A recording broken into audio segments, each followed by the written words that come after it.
Price Lord. கர்த்தர் நல்லவர், அவர் கிருபை என்றும் உள்ளது. கர்த்தருக்குள் பிரியமான தேவஜனமே, தேவனால் சொல்லப்படுகிற வார்த்தை, உமது வேண்டுதல்களை எல்லாம் கர்த்தர் நிறைவேற்றுவாராக. ஆம் பிரியமானவர்களே, நீங்கள் அநேக நாட்களாய் செபித்து கொண்டிருந்த காரியம் நிறைவேறவில்லை என்று சொல்லி வேதனையோடு இருக்கலாம்.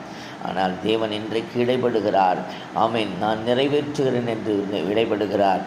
அதற்காக நாம் என்ன செய்ய வேண்டும்? தங்களை தேவனிடத்தில் அர்ப்பணியுங்கள், அவரை துதியுங்கள், ஆராதியுங்கள், அவருடைய நாமத்தை பிரஸ்தாபப்படுத்துங்கள். ஆமீன். அவர் சீக்கிரத்தில் நிறைவேற்றப் போகிறார். பிரியமானவர்களே, உங்களுக்காக செபிக்கட்டும். பரிசுத்தமுள்ள நல்ல தகப்பனே, இந்த வார்த்தைகளை கேட்டு யாரெல்லாம் உம்மை துதித்து அர்ப்பணித்து ஆமென் ஸ்தோத்திரம் உம்மையே நோக்கி பார்க்கிறார்களோ அவர்களுக்கு என் தேவன் கிருபை பாராட்டி அவருடைய விண்ணப்பங்களை எல்லாம் ஏற்றுக்கொண்டு நிறைவேற்றுவீராக என்று சொல்லி உம்முடைய கருத்தில் ஒப்புக் கொடுக்கிறேன். பொறுப்படுங்க. இயேசுவின் நாமத்தில் பிதாவே, ஆமென்.